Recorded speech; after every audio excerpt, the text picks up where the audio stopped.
திருச்செங்கோடு காவல் துணை கண்காணிப்பாளர் விஷ்ணுபிரியா தற்கொலை வழக்கு தொடர்பாக உயர்நீதிமன்ற மதுரை கிளை வழக்கறிஞரிடம் சிபிசிஐடி போலீசார் தீவிர விசாரணை நடத்தி வருகின்றனர். இது தொடர்பான கூடுதல் விவரங்களை தருகிறார் எமது செய்தியாளர் சுரேஷ் பாபு.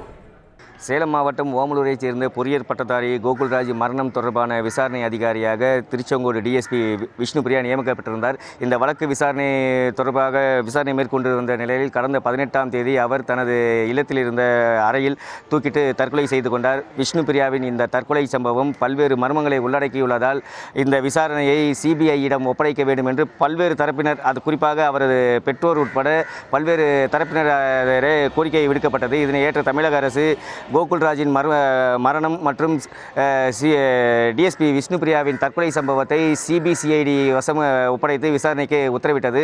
அதன்படி சிபிசிஐடி அதிகாரிகள் கோகுல்ராஜின் பெற்றோர் மற்றும் விஷ்ணுபிரியாவின் பெற்றோரிடம் தொடர்ச்சியாக விசாரணை மேற்கொண்டு வருகின்றனர். இந்த நிலையில் விஷ்ணுபிரியா இறப்பதற்கு முன்பு செல்போனில் அதிகப்படியாக யாரிடமெல்லாம் பேசியிருக்கிறார்களோ அவர்களெல்லாம் அழைத்து தற்போது சிபிசிஐடி போலீசார் விசாரணை மேற்கொண்டு வருகின்றனர். அதன் அடிப்படையில் கன்னியாகுமரியைச் சேர்ந்த வழக்கறிஞர் மாளவியா சென்னை உயர்நீதிமன்ற மதுரை கிளையில் வழக்கறிஞராக பணியாற்றி வருகிறார். இவர் அதிகப்படியாக டிஎஸ்பி விஷ்ணுபிரியாவிடம் பேசியது சிபிசிஐடி விசாரணையில் தெரிய வந்ததை அடுத்து சேலம் சிபிசிஐடி அலுவலகத்திலிருந்து வழக்கறிஞர் மாளவியாவுக்கு சம்மன் அனுப்பப்பட்டது. அதாவது டிஎஸ்பி விஷ்ணுபிரியாவிடம் தாங்கள் என்னெல்லாம் பேசினீர்கள் என்பது குறித்து விளக்கம் அளிக்க வழக்கறிஞர் மாளவியாவிற்கு சம்மன் அனுப்பப்பட்டிருந்தது. அதனை ஏற்ற மாளவியா இன்று தனது 3 வழக்கறிஞர்களுடன் சேலம் சிபிசிஐடி அலுவலகத்தில் ஆஜரானார்.